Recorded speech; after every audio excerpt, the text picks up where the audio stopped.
ফরিদপুরে পরকীয়ার সন্দেহে কলহের জের ধরে লিপি বেগম নামে এক গৃহবধূকে গলা কেটে হত্যার অভিযোগ উঠেছে স্বামীর বিরুদ্ধে। বিস্তারিত থাকছে মোহাম্মদ টোকন শেখের প্রতিবেদনে।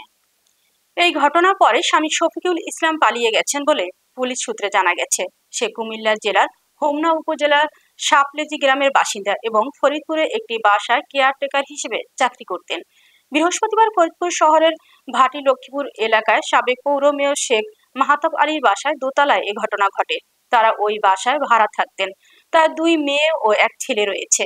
নিহত স্বজনদের সাথে কথা বলে জানা যায়, নিহতের এক নিকটাত্মীয়র সাথে পরকীয়ার সম্পর্ক রয়েছে এমন সন্দেহ করতেন স্বামী শফিকুল ইসলাম। এ নিয়ে গত 2 মাস যাবৎ পারিবারিক কলহ দেখা দেয়। এই সূত্র ধরে বেলা 11টার সময় ঘরের মধ্যে স্ত্রীর গলার ধারালো ছুরি দিয়ে আঘাত করেন। প্রত্যক্ষদর্শী 11 বছর বয়সী সিনথিয়া নামে তাদের এক নাতনি চিৎকার শুরু করেন। তার চিৎকার শুনে স্থানীয়রা উদ্ধার করে ফরিদপুর সদর হাসপাতালে নিয়ে গেলে কর্তব্যরত চিকিৎসক মৃত ঘোষণা করেন।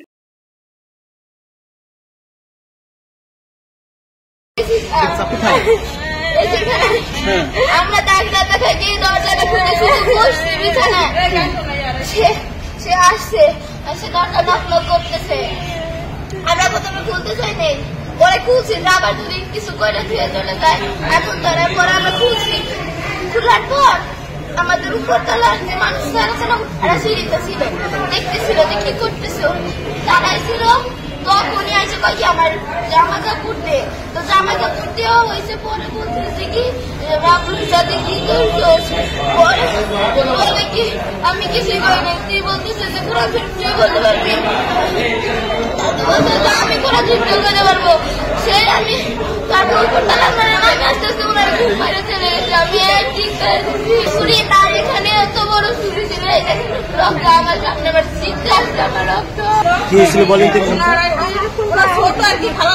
ভাই আসছিল একদিন, উনি রেখে নিয়ে আসছিল, রাস্তায় দেখা হয়েছিল মতন উনি রেখে আসছিল।